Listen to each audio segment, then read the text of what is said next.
The 10 minute show में आप लोग का स्वागत है। जैसे कि बोला गया था कि कल साइंस चलेगा, तो आज हम लोग साइंस लाए हैं। 10 मिनट में 40 प्रश्न करेंगे, 50 प्रश्न 40 प्रश्न सही लाएंगे। जो 80 ऑब्जेक्टिव पूछेगा उसका 40 लाया जाएगा, जो 100 पूछेगा उसका 50। 10 मिनट में ही हम लोग को खत्म करना है। आप लोगों को वीडियो देखने में समय ज्यादा लॉस नहीं होगा, 10 मिनट में आराम से वीडियो देख सकते हैं। चलिए तो शुरू करते हैं। आज साइंस है। रोज प्रतिदिन अलग अलग विषय का कोशिश किया जाएगा लाने का। बड़ा सा संख्या 1 से 80 तक रहेगा, पूछेगा ऐसे ही। वस्तुनिष्ठ प्रश्न है, इसमें से किन्हीं 40 प्रश्नों को उत्तर हम लोग को देना रहेगा। ठीक, 80 नहीं बनाना है, 40 ही मेरिट शीट में रखना है आप लोग को। तो चलिए प्रश्न की तरफ बढ़ते हैं।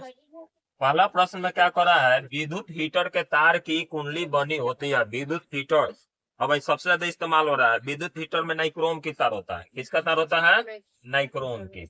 अगर जो आपसे पूछ दे ऑप्शन में कि बल्ब में किसका प्रयोग होता है, किस तार का, टंगस्टन का, भी याद रखिएगा। चलिए ठीक है। अगला प्रश्न की तरफ बढ़ते हैं। नई काटीय परिपाटी के अनुसार दर्पण के सामने रखे गए बीम की दूरी हमेशा ली जाती है क्या चीज? ऋणात्मक। क्या लिया जाता है? ऋणात्मक लिया जाता है। आगे बढ़ते हैं। उत्तल दर्पण की फोकस दूरी क्या होगी जिसकी वक्रता त्रिज्या 32 सेंटीमीटर है? देखिए हम ये लोग क्या होता है फॉर्मूला, F बराबर R/2, यही होता है ना। तो हमारा कितना है? 32/2, तो कितना हो जाएगा? 16। अब यहाँ बात कर रहा है उत्तल का। उत्तल में हमेशा क्या लिया जाता है जी? धनात्मक। क्या लिया जाता है? धनात्मक। अवतल होता तो ठीक। अगले प्रश्न की तरफ बढ़ते हैं। यदि मानव नेत्र के निकट दृष्टि दोष से, माने मानव नेत्र निकट दृष्टि दोष से पीड़ित हो, तब दूर बिंदु हो जाएगा क्या चीज? बोलिए लोग। हेलो, हाँ बोल। 16 तारीख से।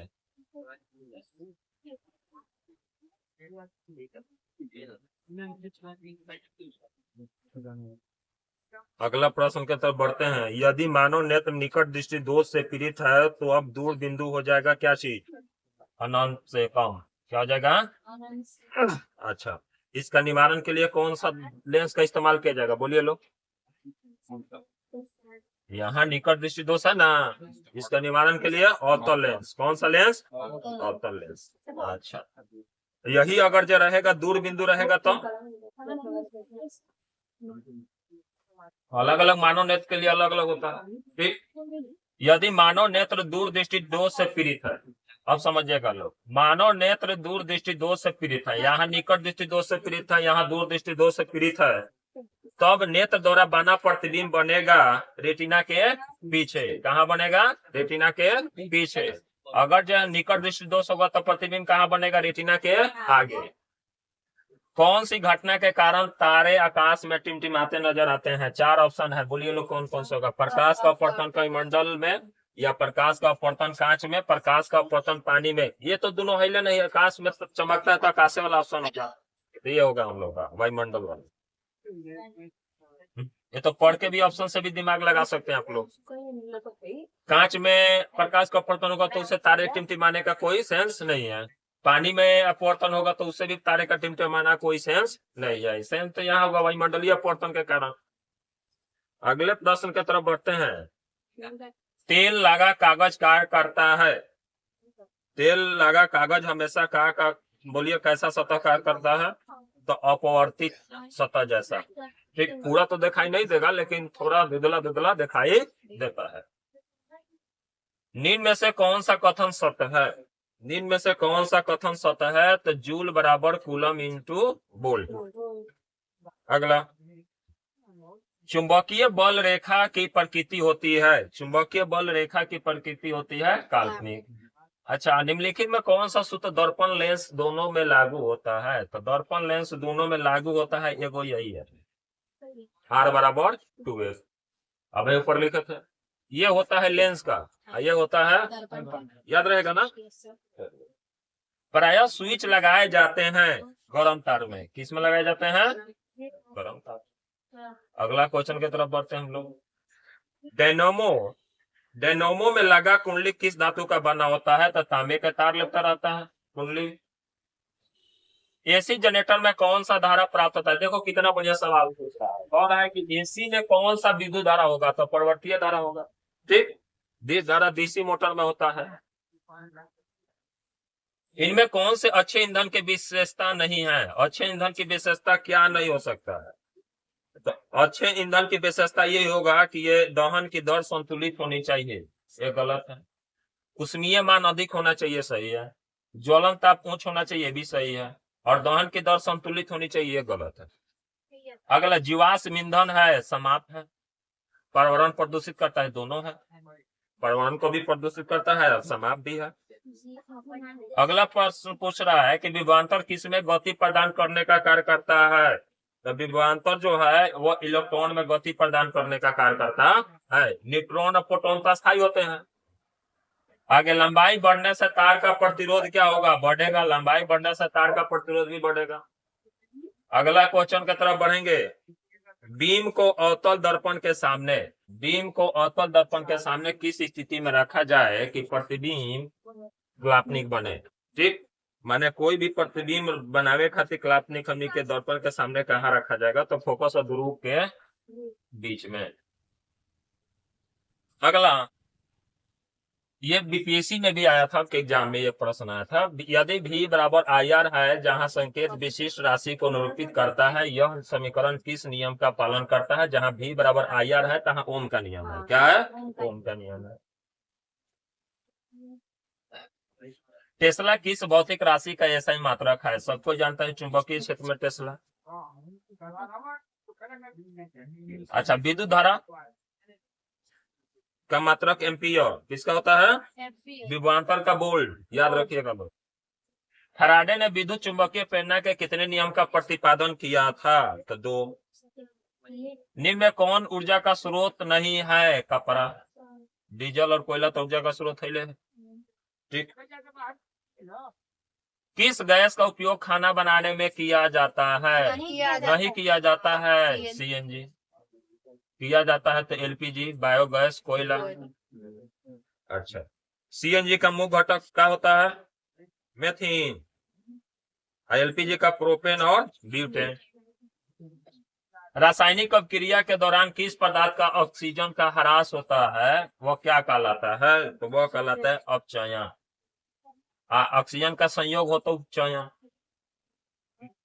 नाइट्रोजन डाइऑक्साइड के धुएं का रंग कैसा होता है, भूरा। ऐसे तो भूरा लाल दोनों होता है, लेकिन भूरा। अभिक्रिया देखो, दोनों अभिक्रिया जो है जुड़ रहा है तो संयोजन अभिक्रिया होगा, ठीक। टूटेगा तो वियोजन अभिक्रिया, ये हो जाएगा संयोजन अभिक्रिया। निम्न में कौन ऑक्सीकरण की क्रिया नहीं है, तो अवक्षेपण जो है ऑक्सीकरण की क्रिया नहीं है, बाकी है।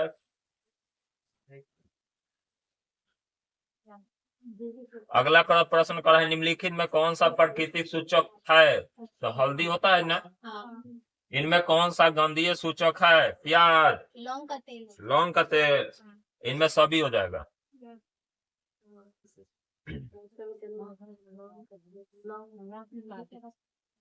नींबू के रस का pH मान बताइए लोग, 2.2। निम्न में कौन सा कथन सही है, और बोलिए लोग कौन सा कथन सही होगा, धातु के ऑक्साइड क्षारीय होते हैं। अगला, निम्न में कौन सा प्रबल अम्ल है, सब प्रबल अम्ल है, याद रखिएगा, और याद रखिएगा HClO4, इसमें और याद रखिए लोग HClO4,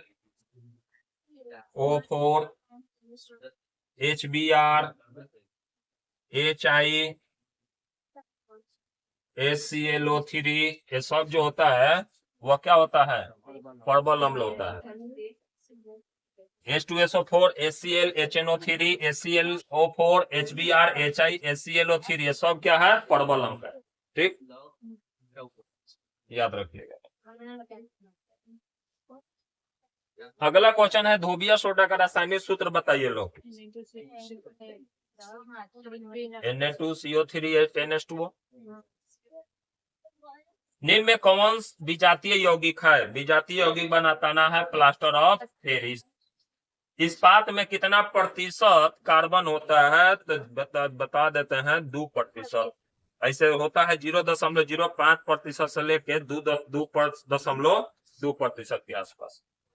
कौन विद्युत का सर्वोच्च सुचालक है? तो सर्वोच्च क्या होगा? ये होगा Ag।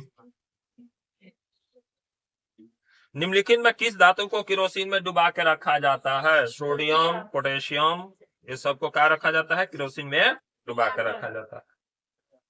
वह धातु जो सिर्फ अम्लराज में घुलता है उसे हम प्लेटिनम कहते हैं। निम्नलिखित में कौन अक्रिय गैस है? बोलिए लोग, अक्रिय गैस कौन सा है? हीलियम। गैस भी पूछ रहा है, चांदी भी लिखा है, ये तो वही भी नहीं पड़ेगा।